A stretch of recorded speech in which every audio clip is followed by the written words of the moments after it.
Já teve mães que, por exemplo, falou assim, olha, eu tenho uma viagem, eu preciso que a criança aprenda a comer de garfo e faca.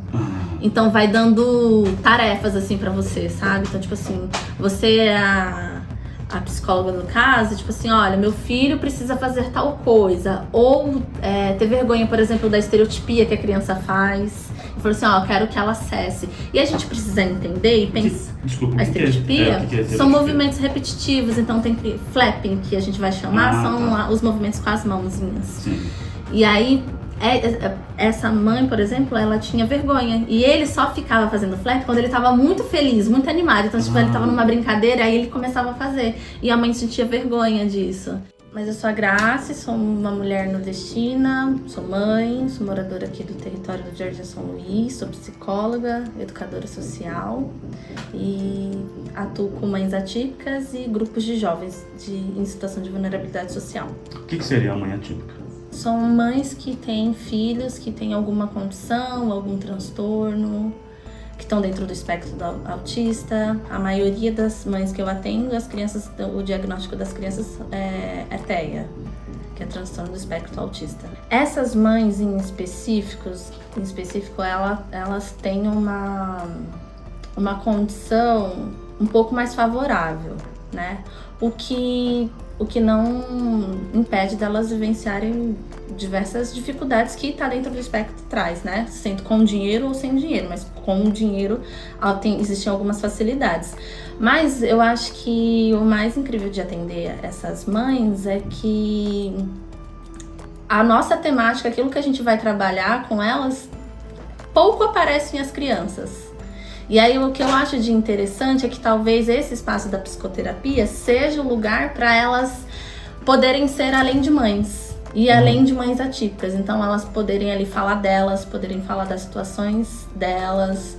Elas vão trazer diversos assuntos e isso é interessante porque é isso, as mães não se resumem à maternidade, né? Essas mulheres, elas são um universo para além desse outro universo que é a maternidade atípica. Quais são os processos assim que ela vai passando desde quando ela descobre, né, a condição do filho até ela conseguir lidar com isso de uma forma mais consciente, assim?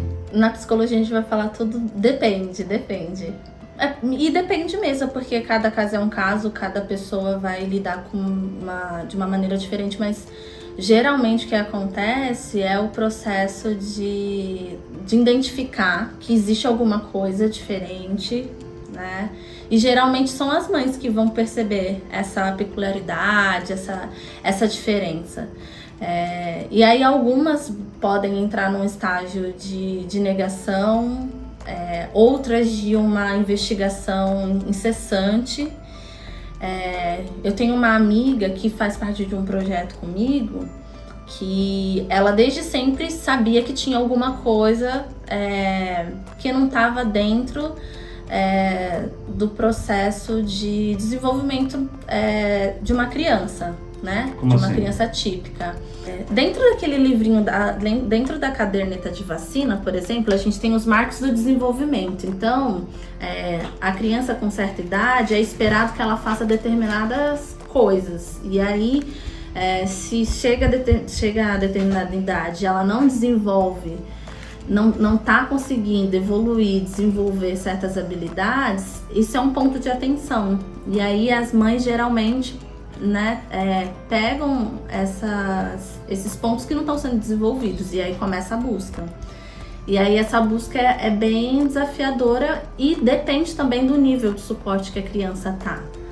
Porque dentro do espectro autista a gente vai ter os níveis de suporte. Então, nível de suporte 1, quanto menos suporte a criança precisa, ela vai ficar classificada nesses níveis. Quanto mais suporte ela precisa, ela vai estar classificada em um nível maior. Então, por exemplo, uma criança que precisa de suporte para se alimentar, de suporte para fazer a higiene pessoal, ela tem um nível de suporte maior. Mas quando a gente está falando de crianças pequenininhas, a gente pode pensar no atraso da fala, contato visual.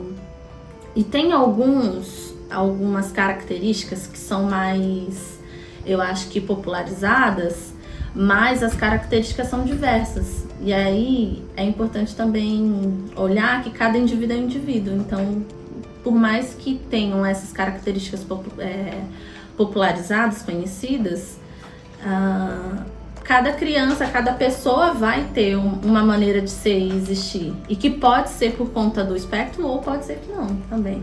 É que tem níveis de suporte, tem níveis que são muito mais perceptíveis, né? Você vê a pessoa vai ficar estereotipando e tem outras que são mais sutis. E aí existe um contraponto muito interessante, porque a criança que tem que é mais visível, ela vai sofrer de uma maneira, porque de repente as pessoas que não têm conhecimento vão taxar como louca, vão olhar com estranheza, vão tratar com desrespeito, vão ter olhares preconceituosos, e as pessoas que têm as características mais sutis, as pessoas vão duvidar. Mas você acha mesmo que ele é? Eu não acho que ele é autista.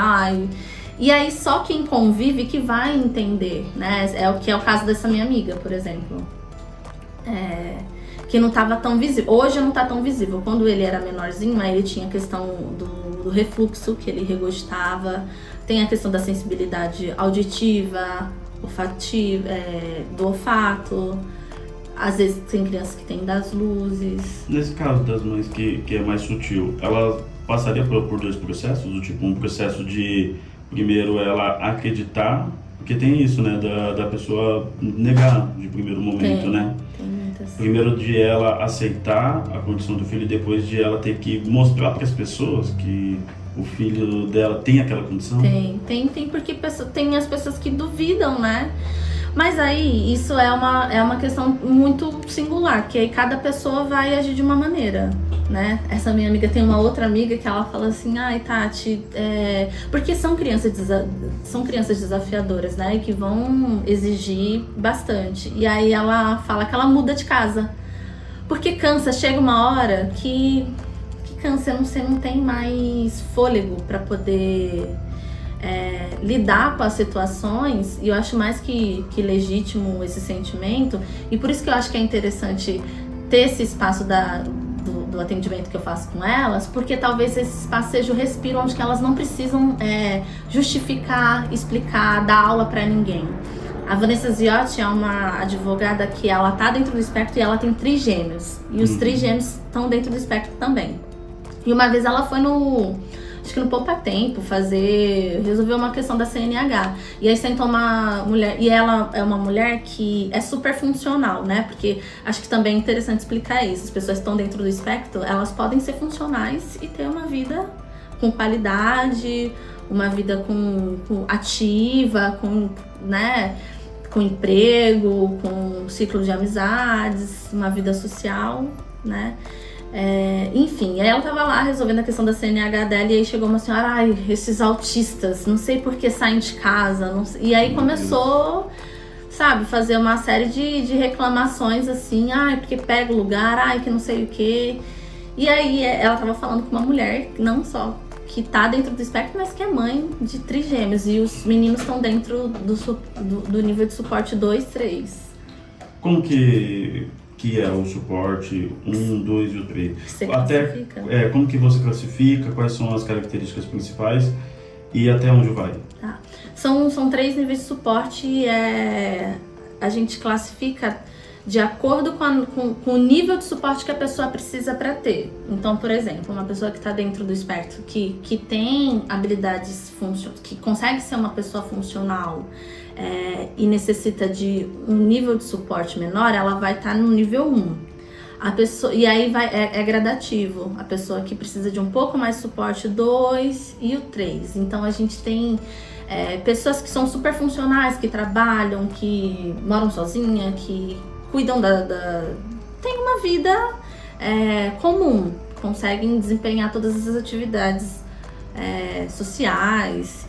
E tem outras pessoas que vão necessitar de ajuda para alimentação, por exemplo. E aí são pessoas que a gente classificaria no nível de suporte 3. Quando você me fez aquela pergunta qual foi o caso maior assim que você viu, eu acho que o que me impacta é porque a gente entrou nesse assunto, né? E me fez lembrar de vários questionamentos, assim, que eu tenho dentro da psicologia. E eu acho que uma psicologia, ela precisa, e isso não é um achismo, não é uma opinião minha, né? Assim, a gente tem um código de ética que vai falar que a psicologia, ela precisa ser crítica, né? Se ela não for uma psicologia crítica, não sei o que ela é, mas psicologia ela não é. E aí voltando, né? Quando você perguntou do que mais me impactou, é ver uma criança nível de suporte 3, um pré-adolescente, dentro de uma clínica elitizada, e em uma situação que eu falei, gente, cara, é uma clínica que tem, inclusive era uma clínica que tem muito dinheiro, mas o tratamento que estava dando para aquele adolescente não era um tratamento. Era colocar ele numa salinha e ele ficava lá. E as intervenções, eu não vi uma intervenção ativa. Para mim, esse jovem ele precisava tá no mundo, tá interagindo com as pessoas, tá? E eu sei dos desafios. Quando a gente fala de nível de suporte 3, eu sei que tem pessoas que têm desafios gigantescos, que a gente vai chamar, por exemplo, de heterolesivo e autolesivos, que são as crianças as pessoas que têm comportamentos agressivos com outras pessoas, que são os heterolesivos, né? Então, no sentido de lesionar o outro, e de autolesão, então de se lesionar. E eu sei o quanto é difícil, mas a luta antimanicomial, ela vai pregar o cuidado em liberdade, né? E aí, quando eu me deparo com uma cena de um pré-adolescente dentro de uma salinha pequena, fechada, sentado no chão, isso me impacta muito e me faz questionar muito. Pra mim, isso não é cuidado. Pra mim, isso não tá desenvolvendo o quê nesse adolescente? Uma tortura, no caso ali, né? Cara, quase que isso, assim, sabe? E aí ficou tão insustentável pra mim que eu não quis mais trabalhar nesse lugar. Pra mim, não fazia sentido estar naquele lugar. E como que esses cuidados para quem é de periferia e de baixa renda? Como que faz? Então, tem casos que as mães acorrentam as crianças, acorrentam seus filhos, e que tem zero suporte. E aí, quando a gente fala de saúde, como é que vai ter saúde se não tem acesso a cuidados básicos, assim, a um suporte básico? Porque, por exemplo, numa clínica elitizada, você vai ter profissionais que vão dar o suporte de alimentar essa criança. Então, vai desenvolver ali, tem uma dificuldade motora, então vai ter uma físio, vai ter uma TO, o próprio AT que vai poder ajudar. Quando eu falo do suporte, é isso, dá o suporte na alimentação. Corrige a pega. E uma pessoa que não tem, que não tem esse acesso, geralmente são as mães que abrem mão das suas vidas para poder ficar em casa. E quando conseguem, é um salário mínimo através do BPC, que é o benefício de prestação continuada, e que abrem e que não vai suprir com as necessidades daquela família. É um salário mínimo e essa mãe vai ter que pagar o aluguel com esse salário mínimo, vai ter que pagar as contas com esse salário mínimo, se sustentar a criança. E e às vezes a criança não tem acesso aos profissionais que podem desenvolver e dar qualidade de vida. Porque quando a gente fala de pessoas que estão dentro do suporte do espectro autista, o que a gente vai possibilitar enquanto profissionais, e aí precisa de um cuidado multidisciplinar, é dar qualidade de vida para essa pessoa. Que ela consiga fazer sua higiene pessoal, que ela consiga desenvolver habilidades sociais de comunicação, que ela consiga fazer a sua própria alimentação, por exemplo. E eu acho que estar em sociedade, isso é importantíssimo.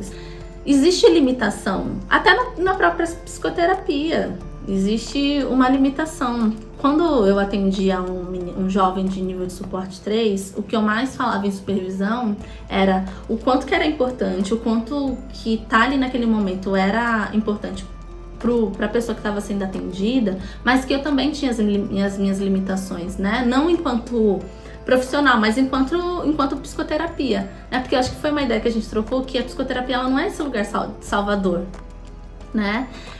Consertante, né? Até porque as pessoas não estão quebradas para ser consertadas. Já teve mães que, por exemplo, falou assim, olha, eu tenho uma viagem, eu preciso que a criança aprenda a comer de garfo e faca. Então vai dando tarefas assim pra você, sabe? Então, tipo assim, você é a psicóloga do caso, tipo assim, olha, meu filho precisa fazer tal coisa. Ou ter vergonha, por exemplo, da estereotipia que a criança faz. E falou assim, ó, eu quero que ela acesse. E a gente precisa entender e pensar. Desculpa, A estereotipia que é são movimentos repetitivos, então tem que. Flapping, que a gente vai chamar, são tá. os movimentos com as mãozinhas. Sim. E aí, essa mãe, por exemplo, ela tinha vergonha. E ele só ficava fazendo flap quando ele tava muito feliz, muito animado. Então, tipo, ele tava numa brincadeira, aí ele começava a fazer. E a mãe sentia vergonha disso. E aí ela vai te dando demandas, né? Fala assim, ó, eu quero que tire isso, eu quero que faça aquilo, eu quero que... Então, vai podando a criança. E a gente precisa entender que a criança, ela ainda é criança, mesmo estando dentro do espectro. Às vezes não é alguma característica do espectro. Às vezes é só a criança falando. Quando a gente fala de maternidade, isso é um fenômeno que geralmente acontece. As pessoas geralmente dão uma... né? O mundo é resquício de todas as problemáticas sociais que a gente tem. O mundo não é preparado para as mães. Exigem que as mulheres sejam mães, mas o mundo não acolhe essas mães, nem essas crianças. E quando a gente fala da maternidade atípica, isso aí triplica, o sofrimento triplica, porque é isso que você está dizendo. As mães vão abrir mão de toda a sua vida, da sua vida social, da sua vida profissional. E geralmente quem vai ser o suporte dessa criança é a mãe. Geralmente é a mãe. Dentro de um contexto que não é atípico, a gente tem um índice de pais que já abandonam. Agora, quando a gente fala de crianças atípicas, isso eu acho que não é um machismo, né? São evidências, é maior ainda. Bem delicado. Mas ainda, Cá, que os pais fiquem, mas assim, quando fica, o que é ficar? Quando a gente tá dizendo ficar, o que é ficar?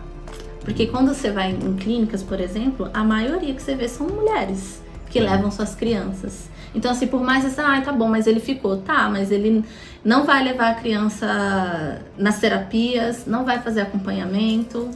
São as mães que abrem mão de suas vidas para poder ficar nos cuidados com as crianças. Eu lembro de uma mãe que eu atendia que o companheiro dela teve um infarto.